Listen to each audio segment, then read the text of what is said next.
Hello and welcome to Maths with Mike.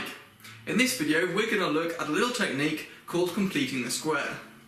Now in a previous video we looked at multiplying out brackets, more specifically at the end of the video where you've got something squared. For example, x plus 5, this is the example I used, x plus 5 squared. And when you multiply that out, you remember that it's not just x squared added to 5 squared, but that you've got to remember the squared means multiplied by itself.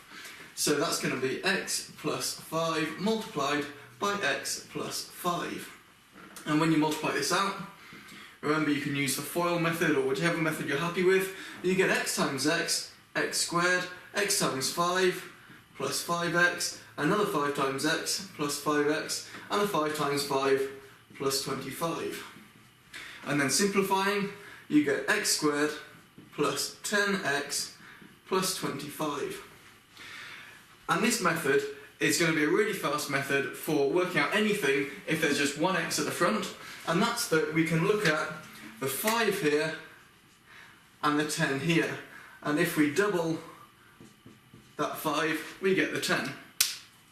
So if we look at another one, x plus 7 squared, that will multiply out to give us x squared, double the 7 to give you 14x, and then square the 7 on the end to get you a plus 49. And that method can work really well. The question is, how do we get from this back to that? And that's where we're going to look at a couple of examples. So let's say we've got something like x squared plus 18x plus 81. Now, we know that when we put it back into brackets, when we factorise it, there's going to be an x at the front to get us the x squared. They're all positive, so there's going to be a plus in the middle, and it's going to be squared. We just need to know what goes on the end here. Well, the square root of 81 is 9, and we don't have to work out too much, that if we halve the 18, we get the 9 as well. So that will work. Brilliant. But the question is, what happens when the number changes slightly? What happens if we've got x squared plus 18x plus 80, for example? Well, this is exactly the same as that, but it's one less. So our answer is going to be x plus 9 squared, the same as that, but it's one less. So we need to take away 1. And that's called a completed square form of this expression. Let's give another one. Let's say we've got x squared plus 22x plus 105. So we're going to have an x, we're going to have a plus because it's all pluses. Half of 22 is 11 squared, but 11 squared gives us 121. And we don't want 121, we only want 105. So we do a quick calculation, 121 take away 105 gives us 16. And then we just need to work out, this will give us 121, take away the 16 gives us 105. And that's a completed square form. Nice and easy. We could try another one. Let's say we've got x squared plus 6x plus 50. So let's take the x at the beginning, becomes x inside the bracket. Half of 6 is 3, it's all positive again. And then we square it, but we've got a 50 here. Well, 3 squared gives us 9. So we have to add 41 in order to get to the 50. And that's how it works. Now let's try one with negatives in there. Let's say we've got x squared minus 12x plus 4. So again, we've got the x, then the 12, half of 12 is 6, but it's minus, so that's going to go in there.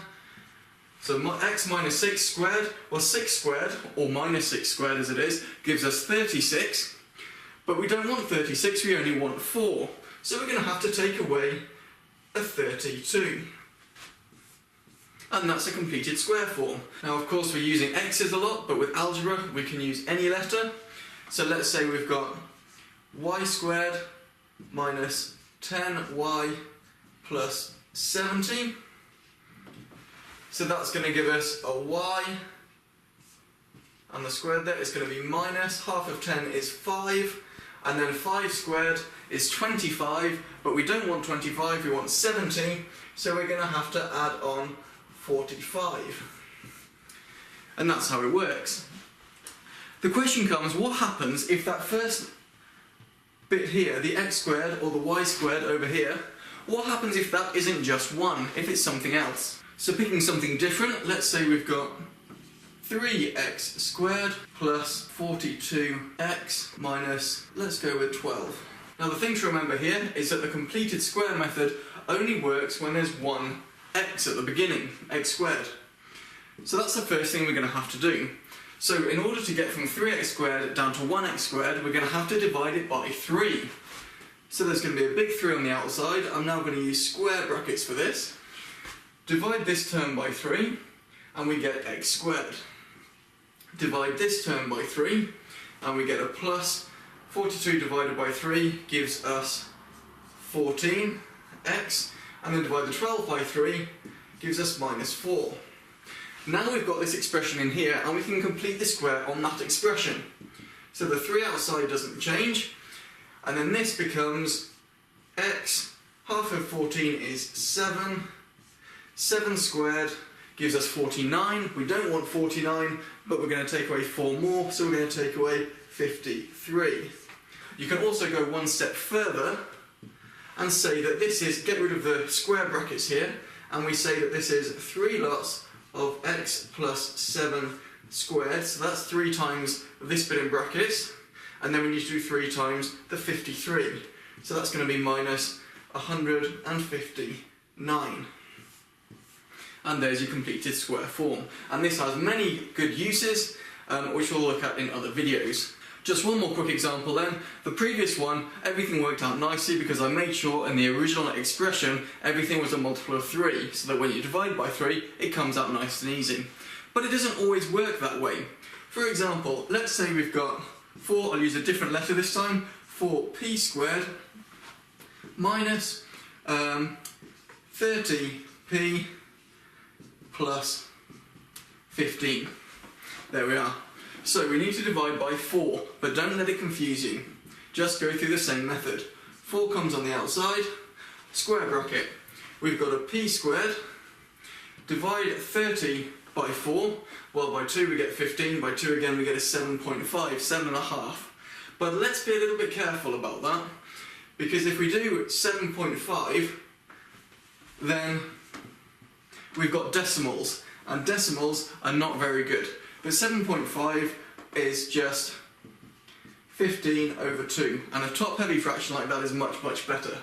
And you'll see why. 15 over 2, so we've got a minus 15 over 2p, and then plus 15 over 4. I could have written 30 over 4, but 30 over 4 is just the same as 15 over 2 if you simplify the fraction. Anyway, we don't need that anymore. Let's get rid of that. Okay, let's put a closed bracket on there, and let's continue. So we've got 4, open bracket, and now we've got a p inside here, minus, and then here, in order to divide this fraction by 2, I can either divide the top part, the numerator, by 2, or I can multiply the bottom part, the denominator, by 2. So if I multiply that by 2, I get 15 over 4, so that works. And that all needs to be squared. And then here, I need to end up with 15 over 4. So let's think carefully. 15 over 4 squared. Well, let's work this out. 15 over 4 squared. Well, 15 squared is 225, and 4 squared is 16. So that's what this ends up with here. But I don't want that at all. So I need to take away 225 over 16, and instead of that I need to add on this 15 over 4. So I don't want the 225 over 16, but I do want the 15 over 4. So I need to work this bit out together. So let's do that over here. I've got minus 225 over 16, and I'm going to add it to 15 over 4. Now in order to do this, I need to make the denominator the same. So let's work with that. It's minus 225 over 16 added to 15 over 4 over 16 would just give me 60 over 16. So now I've got minus 225 and then adding 60. So that's going to give me minus 165 over 16, and that's what I need. Moving back over to here then, that would give me 4 lots of p minus 15 over 4 squared, and then minus 165 over 16. And that's how it is. And then I can multiply the 4 through again, giving me 4 lots of p minus 15 over 4 squared minus, and then instead of multiplying the 165 by 4, I'm just going to divide the bottom number, the denominator, by 4. 165 over 4. And that's it. So we end up with horrible fractions, but the method still works. So it may seem really complicated with all of the fractions here, but this method can be quite useful because in maths it's actually normally easier to work with fractions than with decimals, and fractions are actually quite nice.